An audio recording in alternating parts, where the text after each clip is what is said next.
Moi, je suis une grosse consommatrice en ligne. Je crois que je commande tout en ligne.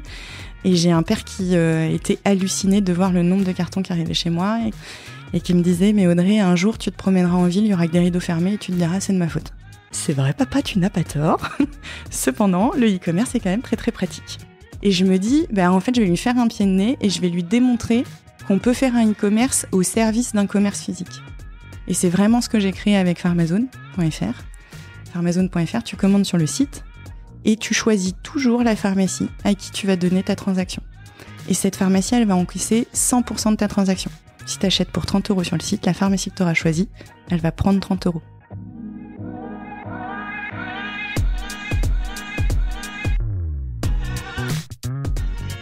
Bonjour, bienvenue dans Le Panier, le premier podcast e-commerce. Mes invités cartonnent et me livrent leurs secrets de réussite et les problèmes qu'ils ont rencontrés pour qu'on puisse, ensemble, apprendre à vendre mieux et plus. Mon engagement ici est simple, avoir une conversation sans filtre et sans faux semblants, et à ce que vous repartiez inspiré des succès, mais également des échecs, de mes invités avec les bons outils et les bons réflexes. Je suis Laurent Kretz, cofondateur de Cosa Vostra, agence digitale qui fait des sites incroyables et des strates de communication et d'acquisition sur mesure. On travaille pour des grands groupes comme pour des startups, en France comme à l'international, que ce soit pour lancer un site, refondre un e-commerce, développer un SaaS sur mesure, poser une strate de contenu ou repenser un business model. Contactez-moi sur lepanier@cosavostra.com ou LinkedIn et je me ferai un plaisir de vous répondre. Bonne écoute!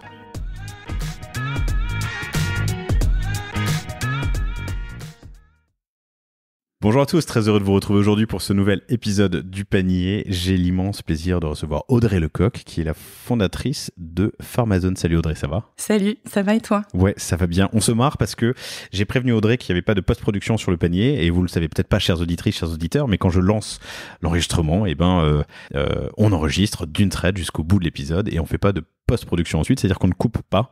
Donc je venais de lui dire ça quand j'ai commencé, puis j'ai fourché sur le bonjour chers auditrices, chers auditeurs, et j'ai recommencé. Elle se marre, elle se dit c'est pas juste, je vais le dire à tout le monde, et ben voilà, je t'ai pris de court, c'est moi qui l'ai dit. Très bien, je voulais te balancer, c'est trop tard.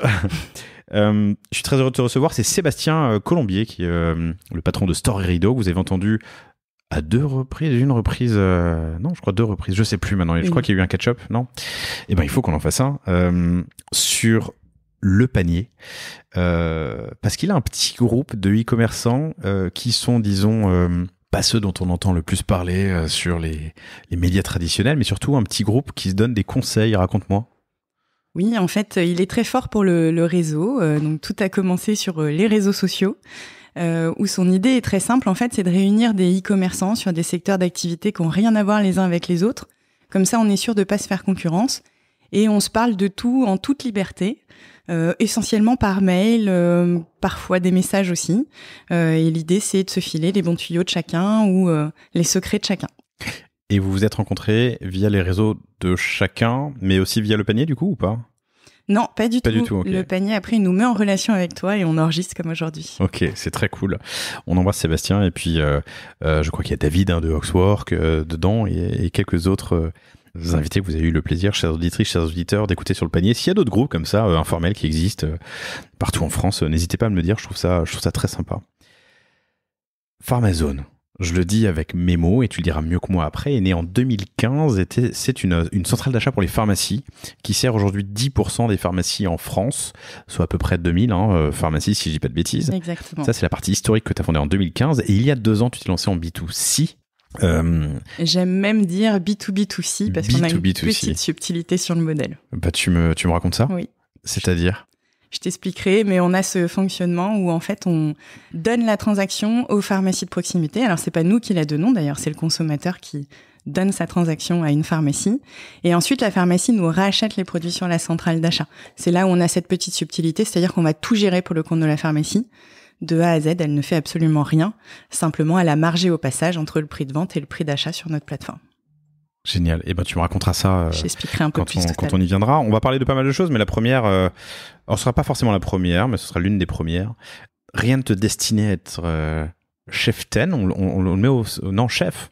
CHE2FE, hein. Si tu le fais sur les temps modernes, CHE2FE. Rien ne te destinait à l'entrepreneuriat, on va dire ça comme ça. Tu n'y connaissais rien en e-com, rien en pharma. Tu as identifié un sujet, tu t'es lancé et ça marche. Vous êtes aujourd'hui live depuis 2015, donc ça fait 8 ans. Vous avez levé des fonds, mais vous êtes rentable depuis le premier jour. C'est ta vision, tu m'en parleras, hein, mais de gestion bonne mère de famille, on dit ça, bon parent de famille aujourd'hui, en 2023. Donc on parlera de ça, on va parler de l'univers de la pharmacie que je connais pas très bien, que j'aborde à plusieurs reprises sur le panier, mais je suis toujours content d'en découvrir un peu plus ou de réviser. On va parler de la pub digitale, parce que faire de la pub sur Google, sur Meta, quand on vend des produits de parapharmacie, c'est pas évident. Il y a des mots-clés qui tiquent. T'as essayé de t'en affranchir. Tu vas me raconter ce que ça a donné. Je suis encore en vie. T'es encore en vie, donc c'est déjà c'est plutôt cool. Mais est-ce que t'as fini ton affranchissement? Je sais pas si ça se dit. On parlera tech, t'es sur Magento, sur la partie B2B, mais aussi sur la partie B2B2C ou B2C. Tu m'expliqueras pourquoi. Ça nous fait pas mal de sujets. T'as un grand sourire, ça me fait plaisir de te recevoir. Bienvenue. Et on commence peut-être par l'univers de la pharma. Raconte-moi, en 2015, en tout cas, quand tu le découvres, combien de pharmacies en France? Est-ce qu'il y a des groupements? Quels sont les réseaux d'achat? Comment ça se danse? Il y a 5 ans, on avait 22 000 pharmacies en France. Okay. Là, il en reste plus que 19 000. Moi, c'est un vrai point d'alerte. J'ai une affection toute particulière pour ce marché, heureusement d'ailleurs. Mais il y a aujourd'hui 2 profils de pharmacie qui se dessinent. On le voit quand on est consommateur. Vous avez ce que j'appelle la pharmacie mass market, qui prend tous les codes de la grande distribution, qui a une surface de vente très grande et qui va travailler beaucoup l'environnement parapharmacie et finalement beaucoup moins le médicament. Et à l'inverse, t'as la pharmacie de quartier, de proximité, qui est vraiment celle que je défends et je porte tous les jours avec mes 2000 pharmacies. Mais c'est celle qui va être très orientée conseil, qui fait ce métier par passion, voilà, qui a choisi son métier, qui est pas un commerçant dans l'âme et qui du coup oublie toutes les règles de base d'un commerce. C'est pas un acheteur, c'est pas un vendeur, c'est pas un manager. Donc on va essayer de leur donner, et Pharmazone a contribué beaucoup à ça pour les petites et moyennes pharmacies, à leur donner la solution à chaque clé en main et négocier à leur place finalement ce qu'eux ne savent pas faire parce qu'ils n'aiment pas faire ça. Il y a d'autres centrales d'achat, j'imagine. Ils achètent en direct. Donc, sur les 19 000 qu'il reste à date, il y en a combien d'indépendants? Alors, t'as un ordre de grandeur? Personne ne sait répondre à cette question. Voilà. Puisque beaucoup de pharmacies ont 2 voire 3 groupements. Elles vont prendre un groupement A parce qu'il a une enseigne, un groupement B parce qu'il a un service que seul lui a et qu'elle veut, et un groupement C parce qu'il a une centrale d'achat. Attends, la pharmacie X peut être dans 3 groupements différents en fonction de ses besoins. Et oui. Ok, intéressant. Ah oui, et ok. Et les indépendants purs, il y en a? Il en reste des survivants qui essaient de rester indépendants. Et il faut que ça reste parce que je crois pas que le monde de la pharmacie, ça passe par la franchise. Moi, j'alerte énormément. J'ai fait beaucoup de presse là-dessus en disant... Aujourd'hui, on a un désert médical de médecins. On pleure tous sur ce sujet. En province, c'est juste une catastrophe. Demain, si on n'a plus le maillage territorial des pharmacies avec nos 19 000 pharmacies, aujourd'hui tu vas, alors moi je parle de la Creuse, que mon mari est originaire de la Creuse, tu vas dans le fin fond de la Creuse, tu as une pharmacie. Et elle est essentielle parce que la population est extrêmement vieillissante. Voilà, donc demain, si on ne veut que des très grosses pharmacies, on va perdre toutes celles-là et ça va être un vrai problème de relais d'acteurs de santé. Je pense que tu as aussi un réflexe parfois. Le pharmacien, c'est presque le premier médecin que tu vois. Tu vois ce que je veux dire? C'est quoi mon inflammation? Je vous donne une crème ou je vous envoie chez le généraliste, mais c'est souvent le premier conseil qu'on reçoit. C'est pour ça que quand tu le transformes en corner version GMS, pour moi, tu te trompes parce que tu fais oublier aux patients que tu es dans un environnement de santé. Oui, où il y a du conseil.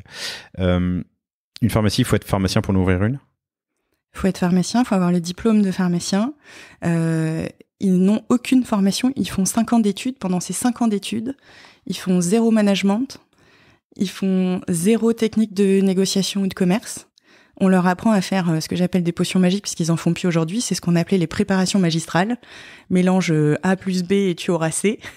Voilà, mais il n'y a plus aucune pharmacie aujourd'hui qui fait ça. Voilà, mais c'est ce qu'ils apprennent pendant 5 ans. Okay. Donc, la jeune génération aujourd'hui se rajoute souvent 2 ans d'école de commerce pour avoir un peu de notion. Ok, c'est un parcours qui devient classique, qui devient de plus en plus courant. Ok, intéressant. C'est intéressant parce qu'il y a plein de métiers comme ça. Tu vois, je pense à la restauration, où tu as une jeune génération d'entrepreneurs de la restauration, mais qui sont issus de l'investissement ou d'école de commerce. Big Mama, tu vois, ou Mama Group, je sais pas comment ils s'appellent, qui viennent de revendre d'ailleurs une partie du capital, si je dis pas de bêtises. On fait ces parcours-là, mais sinon, quand tu fais un parcours restauration classique, on t'apprend pas à faire du business et à faire ta compta, quoi, ou du marketing. Ok, intéressant. Mais il faut savoir que l'âge moyen d'un pharmacien aujourd'hui en France, c'est 57 ans. Donc on n'a pas encore la jeune génération. Hein. Ok. Et on a donc beaucoup de pharmaciens éthiques passionnés par leur métier. Donc il faut qu'on les aide à prendre le virage. Et ils sont menacés en fait. Hein. Leclerc rêve de prendre le médicament, le e-commerce rêve d'envahir le médicament en ligne. Donc ils ont plein d'acteurs autour d'eux qui les menacent et qui essayent de prendre ce monopole. Et c'est à nous de rappeler pourquoi il existe ce monopole. Il existe parce qu'on est face à un acteur de santé. Compris. Et quand un pharmacien ou ses préparateurs doivent acheter des médicaments ou des produits, comment est-ce qu'ils faisaient en 2015 en tout cas ? Si je reprends l'histoire de mon activité B2B sur Pharmazone, elle vient d'un pharmacien qui s'appelle Jean Meyer, qui est installé à Biscarrosse. C'est lui qui m'a tout appris, il m'a cultivé. Il a un certain âge aujourd'hui et il me disait toujours, Audrey, c'était mieux avant. Le marché de la pharmacie, c'était mieux avant. Pourquoi ? Parce qu'aujourd'hui, une pharmacie qui veut acheter, prenons une crème de visage classique, elle a à minima 6 sources d'approvisionnement différentes.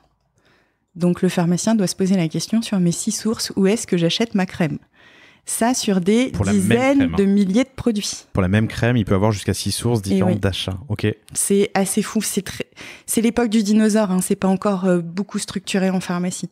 Voilà. Et Jean Meyer me dit, avant, je me prenais pas la tête. J'avais mon grossiste qui avait tous les produits. J'achetais tout chez lui. Je me posais pas la question de où est-ce que j'achète ma crème visage.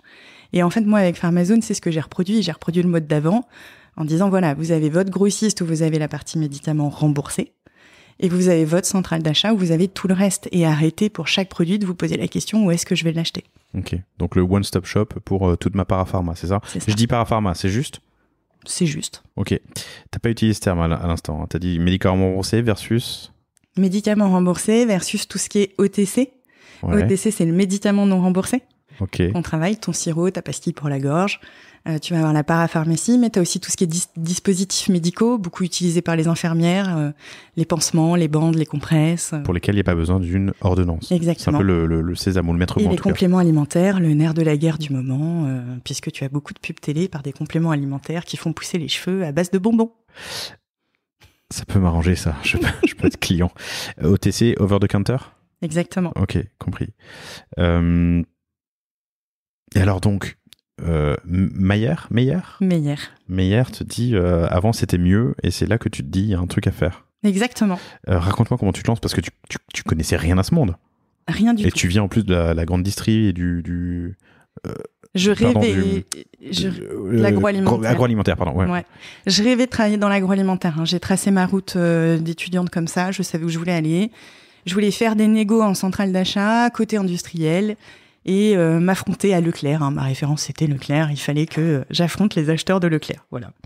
Donc, j'ai fait ça très tôt, très jeune. Et j'ai été très déçue par ce que j'ai trouvé, parce que les acheteurs que j'ai en face, en fait, on peut leur vendre à peu près n'importe quoi. L'important, c'est le fameux triple net, comme ils appellent ça.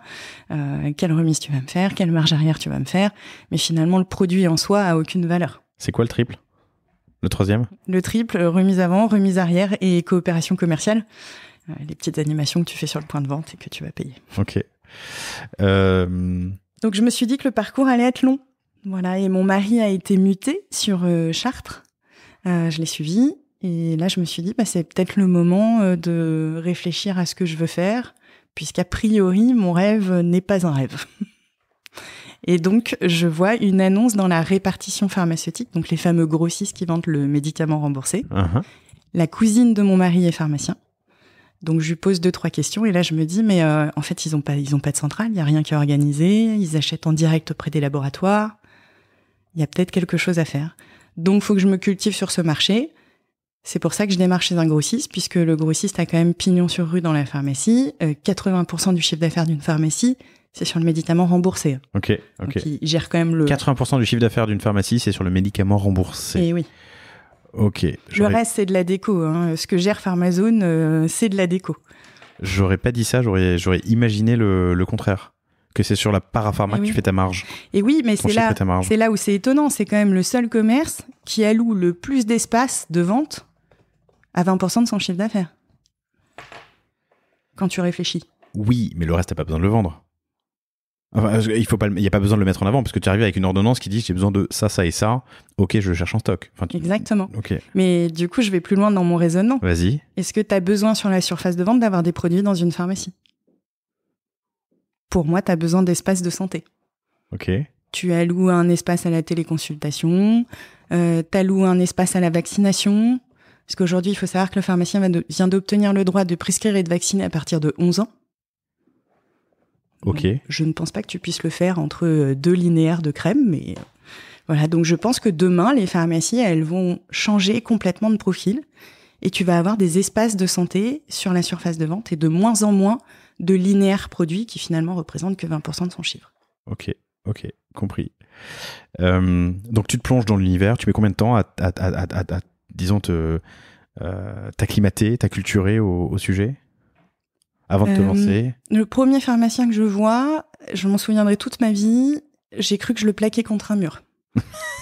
C'était horrible. Moi, j'arrivais de négo en centrale d'achat, donc mode plutôt agressif où tu te rentres dedans.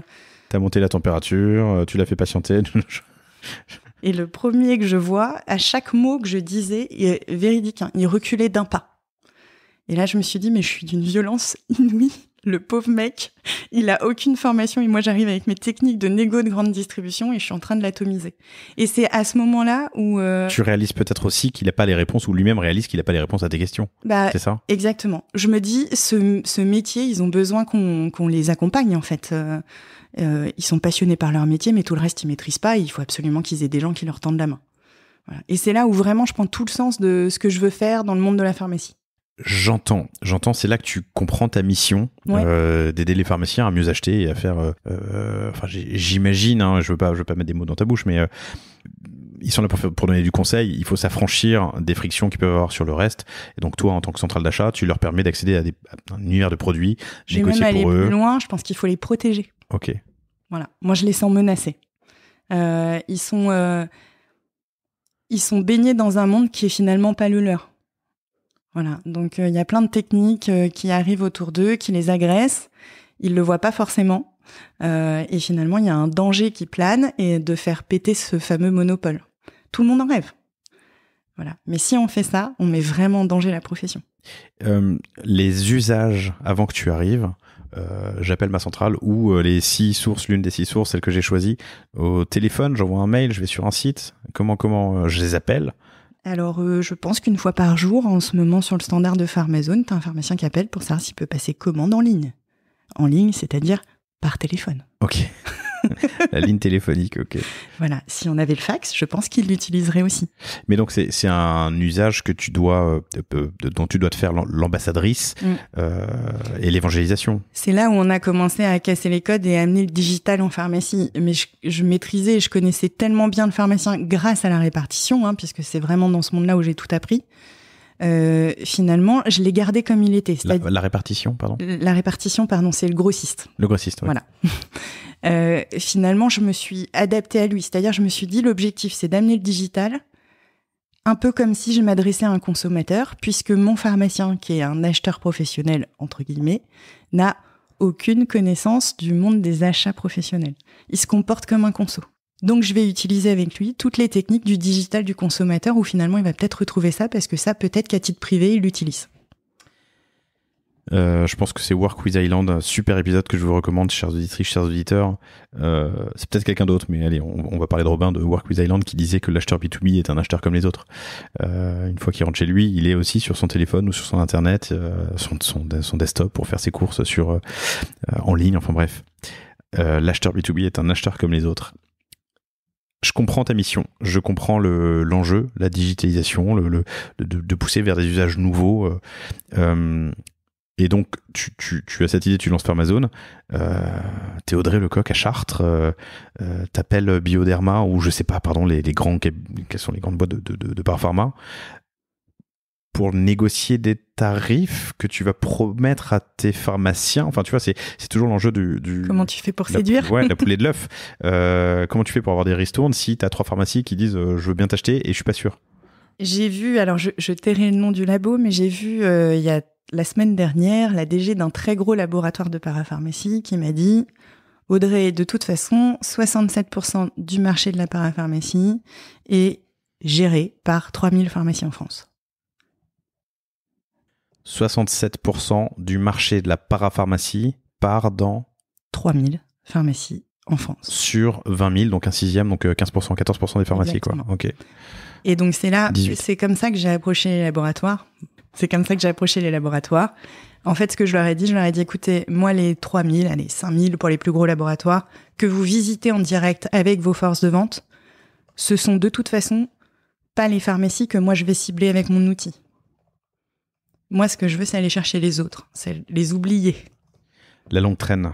Vous vous concentrez tellement sur les plus gros consommateurs. Moi, je vais aller chercher les autres qui représentent le dernier tiers de votre business. Exactement. Donc, je vous permets... Ok, d'accord, je comprends. Je vous facilite la vie parce que ce marché, a priori, ce segment n'est pas attaqué par vos vendeurs. C'est ça. Donc, c'est du plus. Ok, je comprends. C'est de l'additionnel. Et là, je vais réussir parce que aujourd'hui, si tu te mets dans la peau du conso, toi, dans ton quotidien, tu vois bien un décalage. Si tu as une pub télé sur un produit de parapharmacie, tu vas dans ta grosse pharmacie mass market, tu trouves ton produit que tu viens de voir en pub télé. Tu vas dans ta pharmacie de proximité, tu ne trouves pas ton produit. Il y a un décalage de 6 mois. Voilà, le temps que ça se fasse. Pourquoi ? Parce que la grosse pharmacie, elle est visitée par le laboratoire en direct. Donc, il y a tout un travail en amont qui est fait par le commercial pour qu'il ait le bon produit au bon moment. Mm-hmm. Ta petite pharmacie, elle voit personne. Mais elle regarde la télé, donc elle a vu la pub pour la dernière crème machin chose qu'elle aimerait bien avoir. Elle sait plus qui appeler pour la commander. Elle n'a pas été visitée par le. Ok, je comprends, par le sales de la part. Okay. Et ça, c'est notre rôle, et c'est là où on va apporter une valeur ajoutée auprès du laboratoire, puisqu'on permet finalement à une nouveauté de s'installer, même dans une pharmacie de proximité. Intéressant. Tu les appelles ? Comment tu fais pour conquérir tes premières pharmacies ? Oui, je prends ma petite sacoche et j'y vais. Bon, alors j'avais un réseau, pour être très honnête, de pharmacies que je connaissais, puisque j'ai quand même travaillé 5 ans chez un grossiste en pharmacie. Mmh. Donc j'en ai 60 quand je démarre, des pharmacies qui démarrent avec Pharmazone from scratch. Je démarre avec 50 000 € de découvert et il faut que je construise un stock avec ça. Autant dire que j'étais en flux très, très tendu. Attends, comment ça, tu démarres avec 50 000 € de découvert ? Je démarre Pharmazone avec 50 000 € de découvert. Okay. Je m'associe avec un pharmacien, puisque la structure nécessite un pharmacien. Okay. Donc, c'est un pharmacien qui est installé en Dordogne. Majoritaire ou juste... Majoritaire. Il faut qu'il soit majoritaire. Il faut qu'il soit majoritaire. Il s'appelle Rodrigue Beissé, je vais le citer comme mon associé. Salut. Il est installé en Dordogne. Je l'appelle le sleeping partner parce qu'il ne va pas être actif dans Pharmazone. Par contre, il a un rôle essentiel, c'est que tout ce que je développe, je le teste dans sa pharmacie, avant ensuite de le déployer grandeur nature chez les 2000 autres. Ça fait combien une pharmacie ? Tiens, question, je fais une parenthèse. Ouais. Chiffre d'affaires moyen, une pharmacie moyenne en France, 1,6 million. Une pharmacie en France fait 1,6 million et il y a 19 000 pharmacies. Je vous laisse faire le calcul, mais ça doit faire dans les 30 milliards d'euros dépensés en pharmacie, si j'ai pas de bêtises. Et prends l'écart type. La plus grosse, elle fait 25 millions. 25 millions ? La plus petite, elle fait 300 000. Ah oui, quand même. Non, mais quand même 300 000. Je m'attendais à ce que tu me dises moins. La plus grosse, c'est qui ? C'est pas Wall où il y a la plus grande pharmacie de France ? Surface de vente. En surface de vente, mais pas en chiffres. Non, mais c'est le combat en ce moment, c'est la surface de vente. Ok. Qui aura la plus grosse surface de vente ? Okay. Qui est la plus grosse surface de vente ? Et qui est la plus grosse pharmacie du coup ? On sait ? La plus grosse pharmacie... Le 25 millions, c'est qui ? Oui, elle est à Montpellier. Ok. Et qu'est-ce qu'elle a de particulier ? Elle est toute seule à côté d'un énorme centre commercial. Elle a 3 étages et elle travaille la parapharmacie, le médicament, le matériel médical. C'est un monstre. Quand tu vas bien, c'est top. Franchement, c'est une vraie parfumerie. C'est magnifique. Tout est très beau, très bien décoré. Le merch est magnifiquement fait. Voilà, t'as des petites vendeuses pour te conseiller. À 300 000, c'est plus compliqué d'avoir 25 vendeurs. Quand tu sors de ta chimio, je pense que c'est plus compliqué. Hein. Voilà. À chacun de réfléchir sur ça. Ok, compris. Pardon, je referme la parenthèse. Donc tu démarres avec un petit réseau parce que tu en connaissais, qui te font confiance assez rapidement, et puis les autres tu vas les chercher avec ton téléphone, avec ta voiture. Enfin, tu fais le tour de France des pharmacies. Oui. Au début, je fais le tour pour installer suffisamment de pharmacies, surtout la première année en fait au lancement. Et rapidement, je trouve une idée.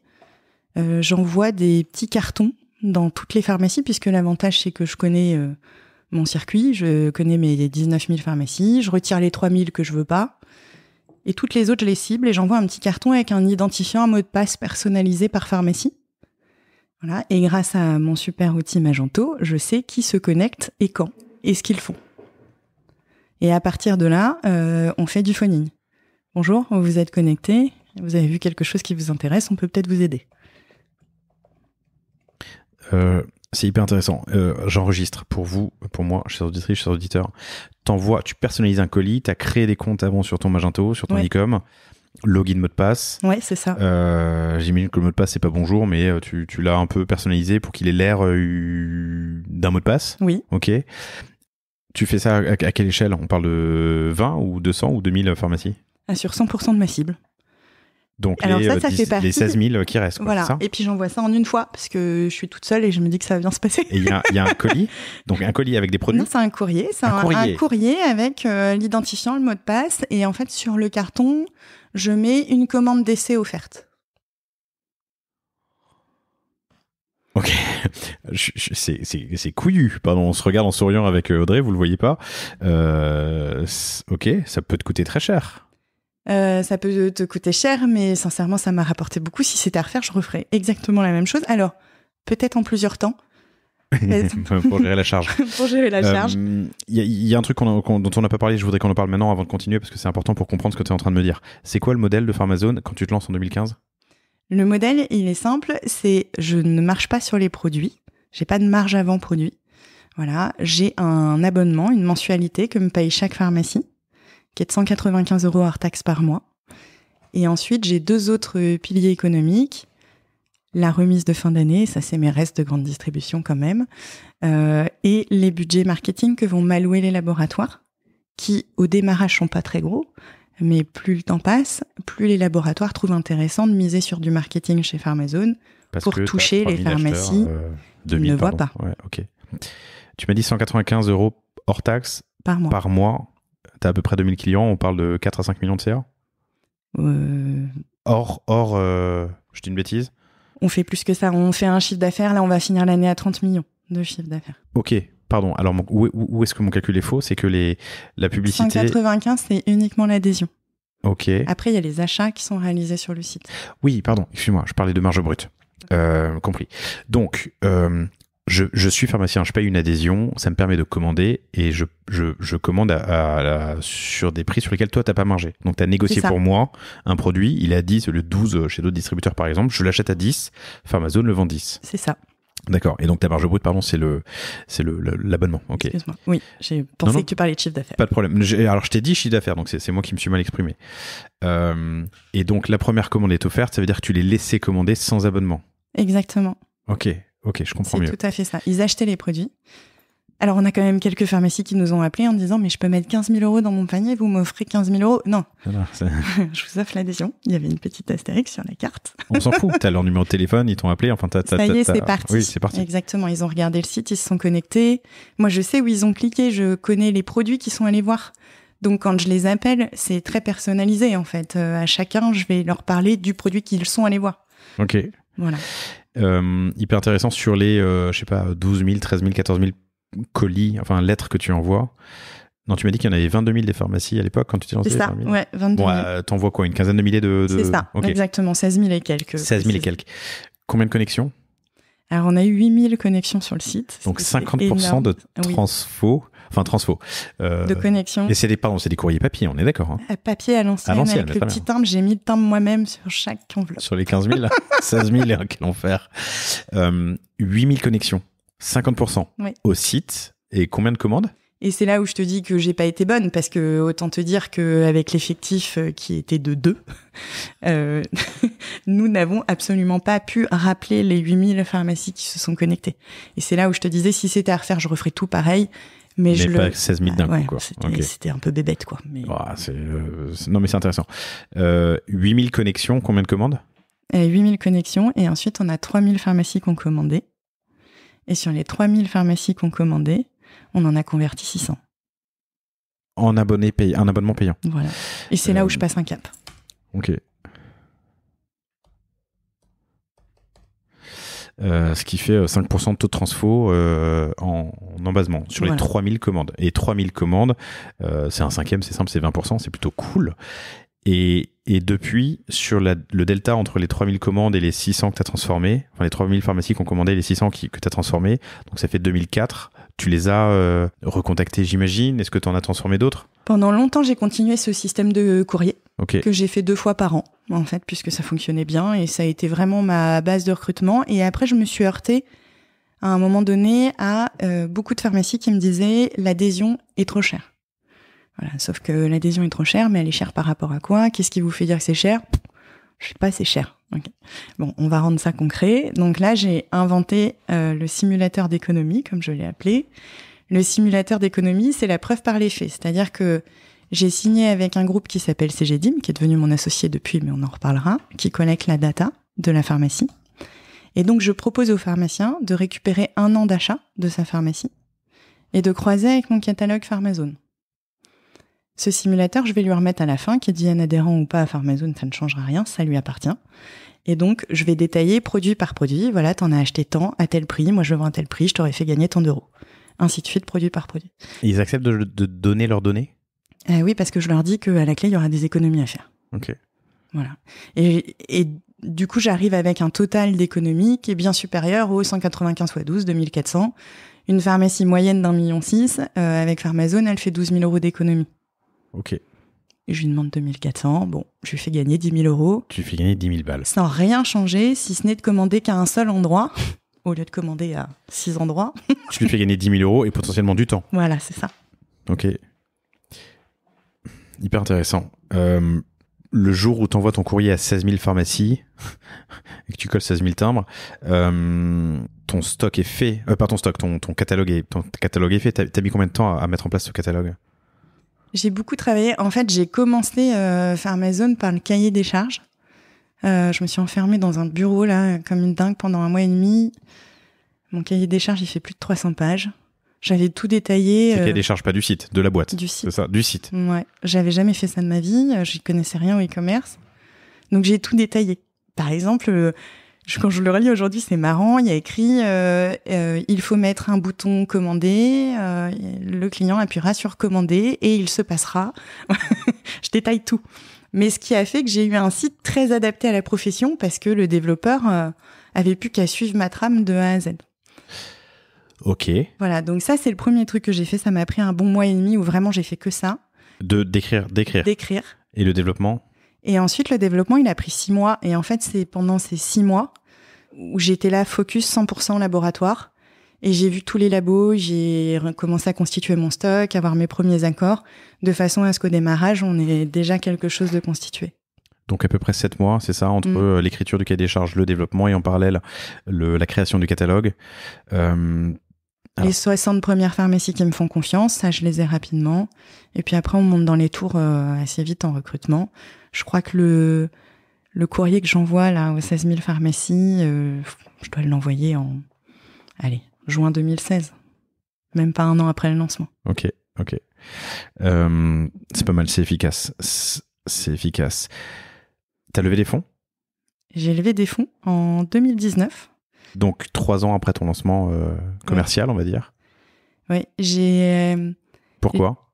Alors pourquoi j'ai levé des fonds ? C'est une bonne question. Le sous-jacent, c'est t'étais rentable ? J'ai toujours été rentable. T'as toujours été rentable, sauf au lancement, j'imagine, puisque pendant 1 an, il faut dépenser. Le développement du site. J'ai ouvert Pharmazone avec 50 000 euros de découvert. Okay. Et avec ça, j'ai constitué mon stock, j'ai payé mon site, et j'avais pas de salariés, en fait, j'étais toute seule. Donc c'est aussi pour ça que le cahier des charges est hyper important. C'est que j'avais automatisé énormément de choses dès le départ. Tout avait été pensé comme si j'étais un monstre. Comme ça, je m'étais dit, ça va être tout automatisé, il y aura le moins de tâches possible, et même si j'ai pas de salarié au départ, je devrais y arriver. Donc je faisais le standard, je faisais les appros, je faisais les négos, je faisais tout, quoi. Voilà, ça n'a pas duré longtemps, mais je pense que la première année, j'étais toute seule. La première année, tu étais toute seule, à découvert, tu te lances et tu es rentable du coup très rapidement. Exactement. Parce que tu es sur de l'abonnement. Donc, je suis sur de l'abonnement, donc tout de suite, c'est... Tu as parlé de stock, tu as constitué un stock pour le lancement ? Oui, moins le site que j'ai financé, j'ai eu 30 000 euros de stock au démarrage. Ok. Ce qui te permettait, comment tu l'as évalué le stock qu'il fallait constituer ? Avec mes connaissances. Alors là, pour le coup, avec mes connaissances produits, je savais que tel produit sortait plus que celui-là. J'ai vraiment constitué. Au début, j'ai fait les 20-80, quoi. Ouais, ok. Voilà. Pour pouvoir livrer très rapidement par Pharmazone, et j'imagine que le 20 restant, enfin le 80 restant plutôt, tu passes commande et c'est toi qui tu reçois Pharmazone et puis tu l'envoies au pharmacien, c'est ça ? Non, je l'ai en stock aussi, mais au début, je suis un épicier. Hein. J'ai une unité de chaque sur les petites ventes, quoi. J'ai une boîte de chaque. C'était très risqué ton envoi à 16 000 pharmacies. Hein. Ouais. Mais enfin, tout risqué. Était risqué. La constitution du stock était risquée. Là, aujourd'hui, tu me dis, Audrey, est-ce qu'avec 50 000 euros de découvert, tu démarres une activité comme Pharmazone ? Je te dis que c'est impossible. Voilà. Ok, c'est beau. Donc, rentable dès 2016, dès le lancement commercial, c'est ça ? En 2019, tu lèves des fonds ? Exactement. Donc, pour la petite histoire, en 2017, il y a un grossiste en pharmacie qui vient me voir et qui me propose de racheter Pharmazone. Je tairai le montant, mais on parle de plusieurs millions. Alors que le site, mon activité était toute jeune, hein, j'ai créé en 2015, septembre 2017 précisément, on me fait l'offre. C'est qu'il y a des gens qui disent « take the money and run ». Prenez l'argent et partez en courant. Ouais, j'ai pas fait ça. Alors, on a été jusqu'au bout. Hein. J'ai fait l'audit, j'ai eu l'offre. Et en fait, dans l'offre, il y avait 5 pages sur moi. Il fallait que je reste 5 ans. Et tout ce que j'avais le droit de faire et surtout de ne pas faire. Voilà, et véridique, hein, je me revois, j'étais dans mon bureau, je pleurais en lisant ces pages, quoi. Je me disais, mais c'est une prison dorée, cette histoire, là, pendant 5 ans, je vais être riche, mais en prison. Voilà, et donc, je suis rentrée à la maison, avec mon petit papier à la main, mon mari m'a dit champagne, il m'a dit, oh, vu ta gueule, peut-être pas. Et je lui ai dit, écoute, je l'ai, mais par contre, on fera le champagne dans 5 ans, parce que là, pendant 5 ans, ça va être très, très dur pour moi. Et là, je lui dois tout, hein, puisque c'est lui qui me regarde et qui me dit, alors, pourquoi tu signes ? Je lui dis, Sylvain, quand même... Il y a 6-0, bordel. Il y a quelques millions d'euros à la clé. Ouais. Et là, il me dit, ok, Audrey, mais tu vois, je sais pas tout de toi. A priori, t'as un super projet. Je lui dis, pourquoi tu me dis ça ? Il me dit, parce que ça a l'air hyper important d'avoir plusieurs millions d'euros. Donc, c'est que t'as un projet, tu veux faire quelque chose avec. Non, on sera riche, quoi. Voilà. Et il me dit, écoute, si t'es riche et 5 ans en prison et que ça te rend heureuse, signe. Voilà, j'ai eu une nuit blanche, un vrai petit hibou, et le lendemain, j'ai appelé mon associé pharmacien, et je lui ai dit, je vais pas signer. Voilà, lui, il a pas vraiment apprécié. Mais il est majoritaire, mais dans les droits de vote aussi ? Non. Ok. Voilà, donc il apprécie pas, on franchement s'engueule hyper fort, je pense que c'est la seule fois où on s'est engueulé, mais c'était tellement violent, et je lui ai dit, écoute, c'est mon choix, et c'est vrai que je te l'impose. Donc, je te promets, je vais trouver un autre associé, et je vais faire en sorte que tu aies le cash out que tu voulais, parce que j'ai pas à t'imposer mon choix. Mais donc, potentiellement, admettons que tu as une offre à 2 millions, 1 million pour acheter ses parts. La boîte, elle était valorisée 15 millions. Attends, quoi ? À l'époque, c'était 15 millions en 2017. Sur une boîte créée en 2015. Mais tout était fou. Moi, j'avoue, et j'y connaissais absolument rien à tout ça, hein, donc je me retrouve avec un audit, je sais même pas ce que c'est, une LOI, je sais même pas ce que c'est. Letter of intent, c'est quand, chers auditrices, chers auditeurs, quand on lève des fonds ou en tout cas il y a une transaction qui se fait capitalistique en général, on donne une lettre d'intention, le temps de faire la due diligence, qui est une période pendant laquelle on va faire l'analyse des comptes pour être sûr que tout ce qu'on nous a dit en amont est bien vrai, avant de faire l'investissement ou l'achat, la cession, j'en sais rien, définitive. Ok. Voilà, et donc pour répondre à ta question... 15 millions, ça paraît énorme. Je te regarde avec quand même... C'est incroyable. C'est incroyable. Et donc, pour répondre à ta question, en 2019, je vais chercher CGDIM, pas par hasard, puisque j'ai parlé de mon simulateur d'économie et je peux le mettre en place grâce à eux. Et en fait, j'essaye CGDIM en tant que cliente, mais CGDIM est tentaculaire. Moi, je suis toute petite et personne me répond, en fait. Je pense que personne s'intéresse à mon dossier. Et donc, je me dis, si je le mets en associé, j'aurai peut-être des passe-droits un peu plus sympas. Et c'est comme ça que je rencontre la direction de Cegedim. Alors, j'ai la chance de rencontrer Jean-Claude Labrune, qui est le fondateur de Cegedim, voilà, qui est en mode très patriarcal, et qui m'écoute parler de Pharmazone pendant 1 heure, et qui me dit « ça vaut combien ?» Et je lui dis « bah, je sais pas ». Alors là, il me dit « ah non, tu peux pas m'avoir présenté Pharmazone et me dire à la fin, je ne sais pas combien ça vaut ». Donc on est en 2019, moi en 2017, j'avais eu la valo à 15 millions, et donc il me dit « si tu sors de mon bureau sans me dire un chiffre, ça risque d'être compliqué ». Et donc, moi, j'avais absolument pas prévu de parler de chiffres sur ce rendez-vous, et donc je lui dis 15 millions. Parce que c'est le chiffre qu'on m'avait donné en 2017. C'est le chiffre que tu avais eu 2 ans plus tôt. Ouais. Voilà. Et il me dit, pourquoi tu me donnes ce chiffre ? Et je lui réponds, bah, c'est l'offre que j'ai eue en 2017. Sauf que tu t'es développé depuis. Oui. Oui, mais t'as pas le réflexe ou tu penses pas à ce moment-là. Voilà. Ok. Et donc, mon associé Rodrigue a eu son cash out, j'ai tenu ma promesse et Jean-Claude est rentré au capital en prenant des parts sur Rodrigue. Donc, il a remplacé Rodrigue. Il l'a pas totalement remplacé. Rodrigue est toujours là. Ok. Voilà, mais Jean-Claude est en plus. Jean-Claude est en plus. Rodrigue a fait un peu de cash out et t'as pu mettre des...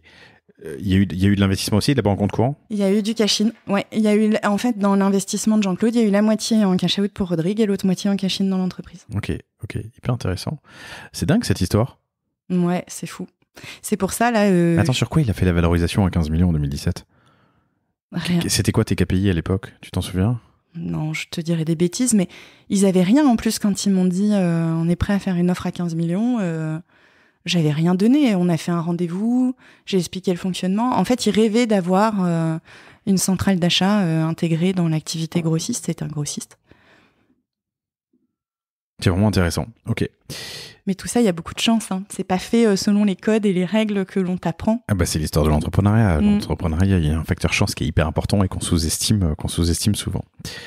Mais bon, du coup, je suis une mauvaise élève puisque là, tu vois, je suis en train d'organiser ma 2e levée de fonds.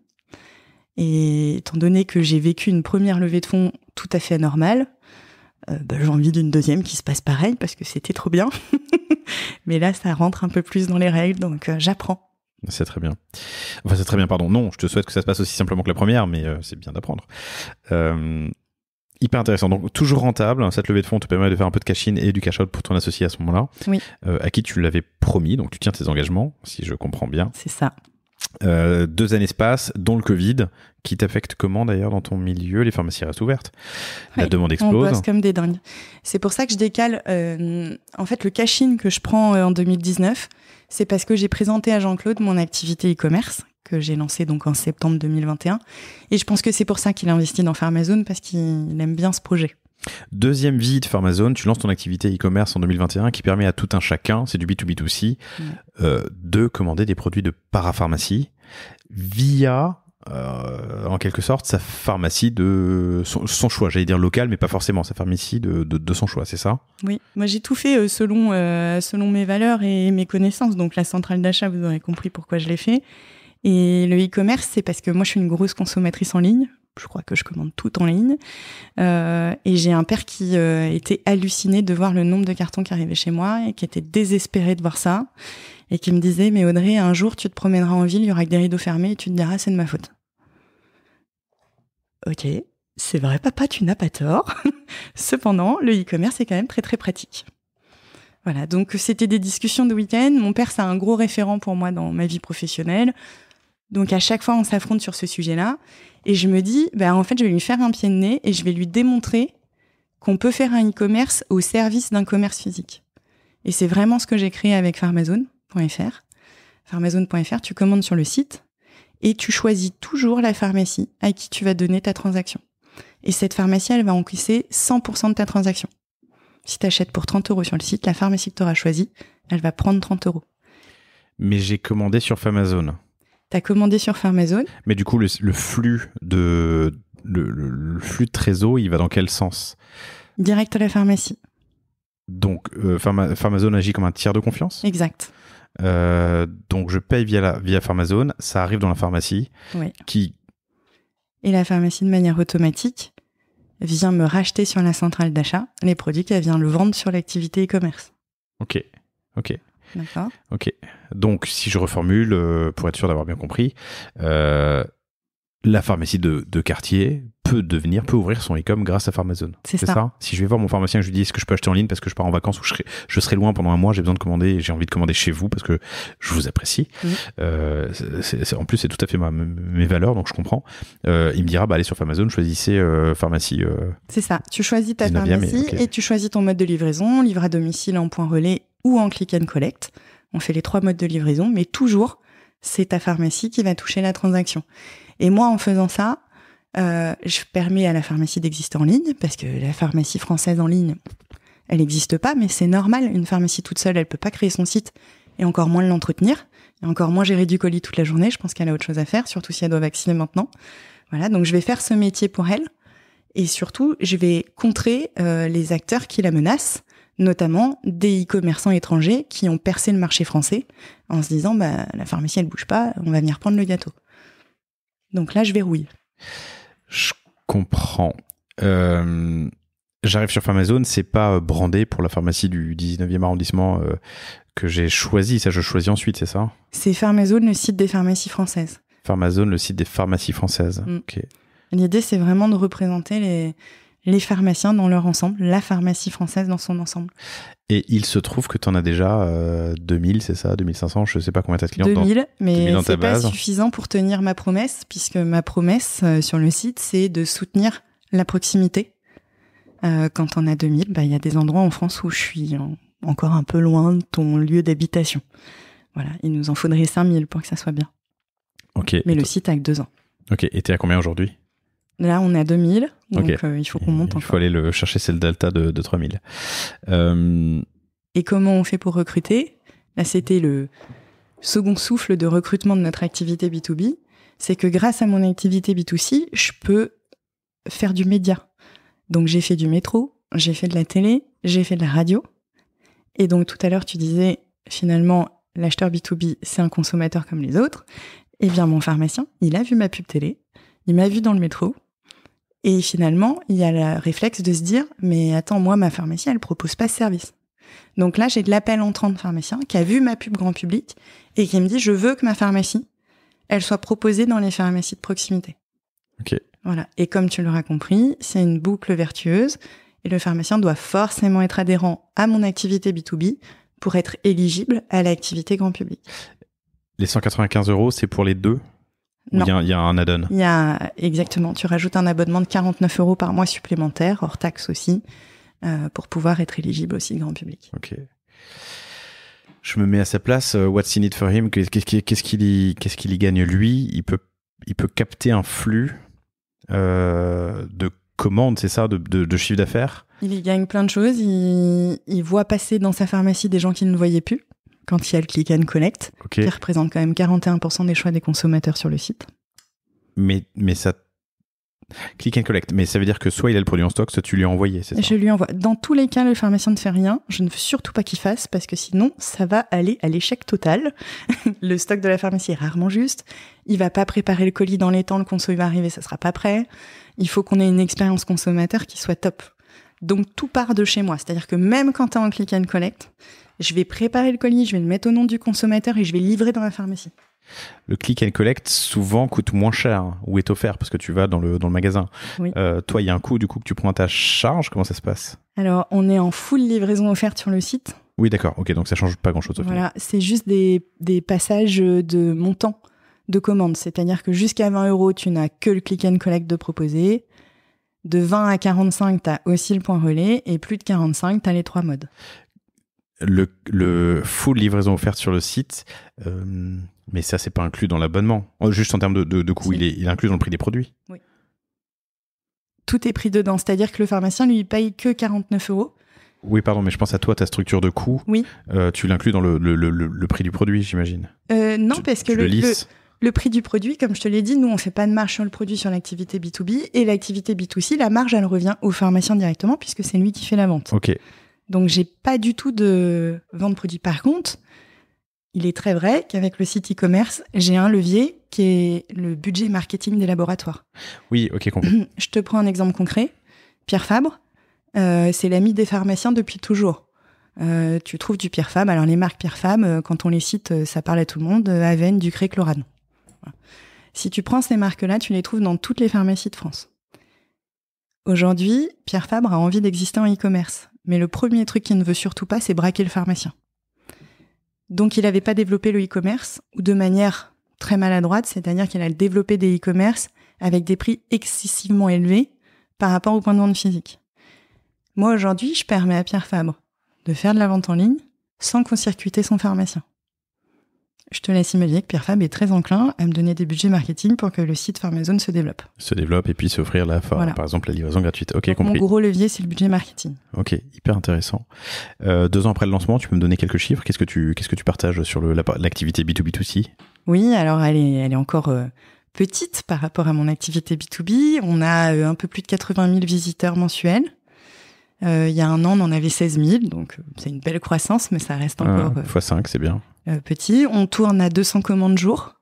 Donc ça, c'est une grosse fierté parce que je voulais absolument passer ce cap. Pourquoi ? Parce que je voulais pas que l'effet waouh retombe, c'est-à-dire qu'il faut nourrir chaque pharmacie.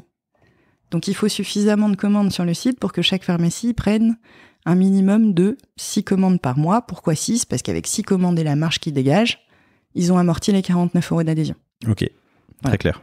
Donc moi, je voulais que tout le monde ait 6 commandes. Donc ça y est, on y est à peu près. Encore quelques pharmacies qui ne l'ont pas, mais on approche du but. Et la dernière étape là, c'est maintenant avec le média qu'on envoie. Donc on a fait télé, on a fait radio, on a fait métro. Ça te coûte hyper cher, mais ça fait ta notoriété. Ça te fait pas forcément beaucoup de conversions, mais par contre, tout de suite, tu te crées un nom. Voilà. Et là, maintenant, même si ça me fait très, très mal à la bouche en le disant, tu investis très fort sur Google. Et là, après, tu obtiens les conversions que tu vas rechercher. Donc là, on est en train de réduire notre budget média, maintenant qu'on a chopé notre notoriété. Et on est en train de convertir en Google, où on appuie fort sur la pédale. Budget média, ça fait partie des sujets que je voulais aborder. Tes levées de croissance. Il y a plein de secteurs pour lesquels c'est un peu difficile de faire de l'acquisition, de l'activation et de l'achat média. Nous, on en a parmi nos clients, mais dans le pari sportif, dans l'alcool, c'est impossible. Ça a été un enjeu pour vous. C'est toujours un enjeu. Raconte-moi. Je suis venue chez toi, le téléphone à la main, en traitant un problème Google. Okay. Donc, c'est devenu ma routine, les problèmes Google. On touche à la santé, on utilise le mot pharmacie. Et en plus, le monde de la santé et la loi que Google prend en compte, c'est-à-dire la loi américaine, n'est pas la même que la loi française. Je te donne un exemple concret. Il y a une molécule qu'on appelle le mannitol que tu peux trouver dans des shampoings antipelliculaires, mais que tu trouves aussi dans des médicaments à inhaler. Donc, les États-Unis ont dit tout ce qui est à base de mannitol, c'est interdit puisque médicament. Google a scrollé mon site, il a trouvé un shampoing antipelliculaire avec du mannitol, il a dit « Ouh là là, Pharmazone ne respecte pas les règles, ils vendent du médicament. » Compte bloqué. Compte bloqué, ok. Voilà. Et les molécules, il y en a des milliers. Il y en a des milliers. T'as combien de produits, t'as combien de refs, sur ton site ? On a 18 000 refs. Oui, t'en as beaucoup, ok. Donc on attend les surprises, à chaque jour c'est surprise, et après tu te bats avec Google. Et donc t'as pris un jour la décision de couper.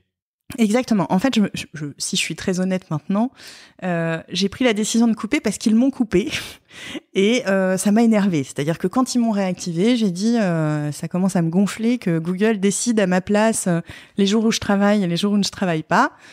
Donc là, ils me rappuient sur le bouton, mais moi j'ai décidé que non, c'était pas aujourd'hui le bonjour. Donc je continue, je reste fermée avec mon compte Google. Donc on a eu 4 jours bloqués du fait de Google. Et moi, je me suis dit, je prends mon budget... Mais tu t'es quand même battu, hein. Ouais. Pour que ça rouvre. Oui. Et t'as mis 4 jours à rouvrir, c'est ça ? J'ai mis 4 jours à rouvrir, ouais. Et quand ça a rouvert, tu t'es posé... Enfin, c'est là que tu... En fait, ils m'ont rouvert avec un pauvre mail, genre, ça y est, quoi. Et ça m'a gonflé, ça m'a vexé. Je me suis dit, je leur donne de l'argent tout le temps. Je suis un client. Et ils me ferment mon compte pendant 4 jours. Je perds la moitié de mon activité. Et il me réouvre comme ça sur un simple mail, genre, c'est bon, tu nous as gonflé pendant 4 jours, tiens, voilà, c'est bon, t'es réouverte. Ça faisait un peu ça. Ok. Voilà. Donc, ils m'ont énervé et j'ai dit, les gars, puisqu'a priori, mon argent, vous en voulez pas, je vais pas vous le donner et je continue de laisser mon compte fermé. Voilà. Donc, j'ai pas réactivé mes campagnes et je me suis dit, cet argent que je donne à Google, pendant 10 jours, je vais faire un test. Je vais transformer cet argent en bon de réduction immédiat pour le consommateur. Voilà, je vais communiquer sur la base de clients existants que j'ai, et puis ça va bien se passer. Ou pas. Et Même si Google m'énerve, je continue à lui donner de l'argent aujourd'hui. Non, mais c'est intéressant. Ok. Donc, difficile de se passer de Google pour de la conquête ou de la croissance? 45% de mon trafic, pour être honnête, arrive de Google. Le site, il est encore tout jeune. Mais payant ou organique et payant? Enfin, tout confondu? Payant. 45% de ton trafic. Ouais. Et tu m'as dit combien? 80 000 visiteurs à l'année? Oui. Donc 40 000 qui arrivent par l'achat à Google. Par du Google payant. Sur des taux de clics à combien? Alors forcément, ça baisse chaque année. À quel CPC, pardon, ouais. Ça baisse chaque année puisque ton SEO met un peu de temps. La première année, t'as pas de SEO en fait, clairement. Voilà. Et alors, très intéressant, dans mon expérience Google, c'est que quand tu arrêtes de payer Google, ta note de SEO baisse. Tiens, c'est surprenant. Ah oui, alors il n'y a pas de lien. Google te dit qu'il n'y a pas de lien, mais moi j'ai remarqué qu'en 10 jours de temps, notre note avait été divisée par 2. Voilà, donc en plus, c'est double sanction, tu n'as plus ton trafic payant, mais tu perds aussi une partie de ton trafic naturel. Ok. Donc t'es mal, donc tu repayes. Voilà. Donc là, aujourd'hui, on a le SEO qui monte fort, et je continue d'utiliser des médias comme la télé et le métro pour pas dépendre trop de Google, mais... je reconnais que 45%, c'est eux. La télé, c'est intéressant. Donc, rentable depuis le début. Hein. Oui. Croix de bois, croix de fer, c'est quoi l'expression? Si je mange, je vais en enfer. Alors, il faut bien comprendre que mon activité e-commerce, c'est pas une activité e-commerce comme les autres, c'est un service en plus de mon activité historique. Si demain, je faisais la même activité sans mon historique, je suis pas rentable, clairement. Il y a une activité sert à financer l'autre, le temps qu'elle se développe, ça a du sens. Exactement. Et il y a surtout un truc qui diffère énormément de n'importe quel site e-commerce, c'est le stock. En fait, j'ai pas de stock. J'ai pas créé cette activité avec un stock. C'est le stock porté par l'activité B2B. Donc ça change quand même un peu le modèle économique. Bah c'est malin. Enfin, tu vois, il n'y a pas de... Ok. Pub télé, quand, comment, pourquoi? Alors, pub télé, quand, comment, pourquoi? Clairement, j'y connaissais absolument rien. Et je me suis dit, je vais tout essayer, tout ce qui existe, et puis on va voir ce que ça donne. Donc je me suis pas mis de barrière, j'ai tout fait. Je pense que l'équipe market était épuisée, mais on a tout fait, et on a regardé ce qui fonctionne et ce qui fonctionne moins. On refera pas de radio, par exemple. Ok. Pardon, la radio. Non, mais c'est intéressant, pourquoi? Parce que on n'a rien eu, on n'a même pas eu de pic de trafic, ou c'est encéphalogramme plat. Sur du long terme? Oui. Ok. Et la télé, tu l'as vu? La télé, tu le vois direct. Tu vois un pic? Oui. Mais quand le pic redescend, t'es plus haut qu'avant? Oui. C'est l'idée, c'est d'empiler, Exactement. Okay. La télé, c'est ce qu'il y a de plus efficace en termes d'impact trafic. Est-ce que t'as un truc à conseiller à quelqu'un qui veut se lancer demain sur une campagne? Oui. Le premier conseil que je vais donner, c'est qu'il faut pas se dire que c'est inaccessible. Voilà, puisque beaucoup d'entre nous, on pense que aller en télé, ça coûte une fortune. Alors oui, si vous voulez prévoir votre plan média sur les 6 prochains mois et des emplacements stratégiques, effectivement, ça coûte une fortune. Après, il faut faire le trader. Moi, j'adore ça en plus. Tu fais le trader TV. Ils ont des opportunités dernière minute et tu as des emplacements hyper stratégiques en opportunité dernière minute. Et là, ils te pètent le prix avec un 90% de remise et tu peux te faire une campagne télé pour 15 000 €. Sans problème. Tu fais toi-même tes assets? T'es passé par une agence? Non, j'ai fait toute seule au début. Une vidéo? Exactement, ouais. La première, elle était pas ouf. Oui, mais si tu l'as refait, c'est qu'elle a marché d'une manière ou d'une autre. Oui. Et si elle a marché, c'est que ton asset était suffisamment séduisant. Exactement. Et là, la pub télé, elle est très très simple. C'est la représentation de mon père et moi sur le canapé, avec moi qui arrive avec mon colis, lui qui gueule, et je lui dis, mais non, regarde, j'ai acheté sur un site qui soutient la proximité. Ok. Quel type de chaîne? On a fait des grosses chaînes, on a fait de la chaîne info. Aujourd'hui, ce qui paye le plus, c'est la chaîne info sur des créneaux très spécifiques. En fait, dès que je suis sur des créneaux, il y a de la santé. Là, ça m'apporte un vrai trafic qualifié. Exemple, CNews, il y a le docteur Millot qui parle. Je sponsorise ça. J'ai tout de suite mon trafic qui monte et j'ai de la conversion en plus. Ok. En B2C, mais potentiellement, c'est aussi vu par l'acheteur comme les autres. Exactement. Le B2B qui te dit, tiens, c'est bien Pharmazone. La pharmacie des... C'est quoi ta tagline, pardon? Le site des pharmacies françaises. Donc tu refais la télé, tu referas plus la radio. T'as fait plusieurs tests ou tu t'es arrêté à un test? J'ai fait qu'un test. Qu'un test. J'ai fait de l'affichage. C'est ce qu'il y a de plus cher. Vraiment beaucoup plus cher que tout le reste. Je referai pas non plus. Le ratio prix-trafic, tu l'as pas. Ça te coûte une fortune. Et ensuite, ce qui fonctionne bien, c'est le métro. Mais là, faut faire du métro très qualifié. Tu l'as fait à Paris ou dans d'autres villes?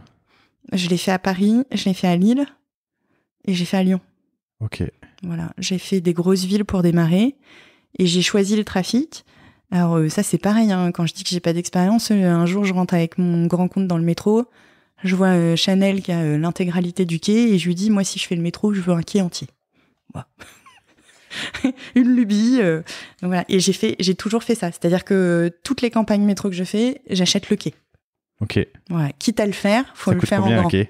Un quai, c'est 15 000 € pour une semaine. Dernière minute. En dernière minute. Donc tu dis à ton acheteur, je veux le quai d'Opéra, admettons. Appelle-moi si jamais ça se libère. Ou j'ai un budget 2 et appelle-moi si ça se libère. C'est ça. Donc après, le mieux, c'est même de contacter plusieurs agences avec lesquelles tu vas travailler souvent. Et tu leur dis, voilà, moi, je suis friand d'opportunités. Et ils t'envoient régulièrement. Moi, là, j'ai toutes les opportunités qui tombent. Et tu saisis, tu pioches comme tu veux. Ok. Écoute, incroyable. Une dernière question pour conclure. T'es sur Magento ? Oui. Magento 1 sur le B2B, Magento 2 sur le B2B2C, c'est ça, et tu vas faire ta migration de Magento 1 vers Magento 2 sur le B2B, j'ai une bêtise? C'est exactement ça. C'est exactement ça. Avec des gros enjeux, parce que tant qu'à faire à migrer, migrer, réinventer. Je me dis que c'est encore mieux. Donc on va développer énormément de nouveaux services sur l'activité B2B au moment où on va faire la migration. Ok. Voilà, donc là le cahier des charges est terminé, les devs vont 300 commencer. pages. Il est un peu plus light, mais il reste costaud quand même. Ok. Tu passes par une agence, par des freelances, par des... Oui, je travaille avec une agence qui est la même depuis le début. T'as challengé Magento? J'ai même pas envie de le faire. Je l'aime Magento. Ok. Je l'aime parce que Magento, tu peux lui demander tout ce que tu veux, c'est possible, puisque tu peux tout faire à façon. Voilà. Et moi, ma spécialité, c'est de me caler au monde de la pharmacie. Donc, il y a plein de trucs que je demande que tu vois pas dans d'autres secteurs d'activité. Et sur Magento, on s'est créé que du à façon partout. C'est pour ça que ça va être très dur de dupliquer sur un Magento 2 parce que faut tout péter et tout recommencer. Oui, surtout que c'est c'est presque une nouvelle techno, quoi. Oui, Magento 1, Magento 2. Ok. Donc tu te trimbales quand même une dette technique qui est assez importante si tu fais que du à façon, mais du coup t'as un site qui marche et qui marche exactement comme les pharmaciens Exactement. En fait, j'ai fait un site qui répond aux pharmaciens, mais qui répond aussi aux laboratoires. C'est-à-dire que les laboratoires, ils ont essayé de me challenger en me disant par exemple, bah oui, moi je veux bien te vendre mon produit leader, mais seulement si t'es capable de m'installer ma nouveauté dans au moins 50% de tes pharmacies. Ok. Donc, ok, comment je le fais et comment je garantis au labo que c'est possible. Donc, j'ai mis plein de verrous, de techniques sur le site qui fait que j'arrive à l'objectif du laboratoire. Ok, écoute, passionnant. Magento fait partie de ces technos qui sont très souples, mais ça peut coûter cher, tu vois, de faire du à façon sur Magento comme sur d'autres. Mais ok, passionnant. Écoute, on fera un catch-up sur le sujet. Si je faisais un site e-commerce classique, je prendrais pas Magento. Ok. T'as pas forcément besoin de Magento si tu fais de l'achat-revente. Dès que t'as de la technique, c'est quand même bien d'avoir tes modules à façon. Tu me vois faire des signes. Le temps file. Le V de victoire. Alors c'était 2 minutes. mais le V de victoire, c'est pas mal. Et je pourrais dire V de victoire parce que j'ai adoré cette discussion et je regrette un peu qu'elle se termine. C'est déjà plus d'1 heure qu'on se parle, mais chères auditrices, chers auditeurs, j'espère que cette discussion vous a plu. T'es solaire. C'est très agréable de te parler. Merci, c'est parce que tu es solaire aussi. C'était passionnant. On va faire un catch-up plus rapidement que prévu où on creusera ces sujets qu'on a brossés en surface à la fin de cet enregistrement très rapidement. Merci infiniment pour ton temps. Merci encore à Sébastien pour l'intro et je suis très heureux de t'avoir rencontré. Audrey Lecoq, Lecoq. Si vous voulez poursuivre la conversation, vous pourrez trouver Audrey sur LinkedIn et puis surtout aller faire un tour sur Pharmazone. Je l'ai pas dit, mais Pharmazone. Pharmazone. Ne mettez pas de E surtout. Ne mettez pas. Tu l'as ou pas? Je teste pas. Tu l'as. Ok. Donc pharmazone.fr sans E pour alimenter et passer commande. Voilà. Pour alimenter et faire vivre le commerce de proximité. Merci infiniment, Audrey. Merci à toi et merci pour ce que tu fais parce que tu permets aussi d'être mis en lumière, aux chefs d'entreprise d'être mis en lumière. Et on a besoin de gens comme vous pour être relayés ensuite et expliquer ce qu'on fait. Donc merci. Cool.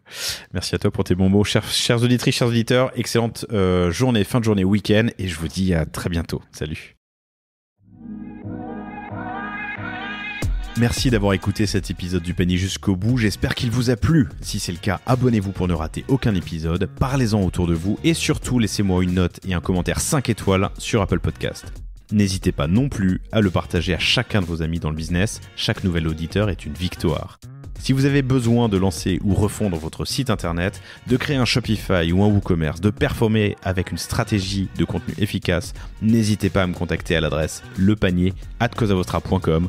On se fera un plaisir de vous répondre. Et enfin, et surtout, inscrivez-vous à la newsletter du panier sur lepanier.io. À bientôt pour un prochain épisode.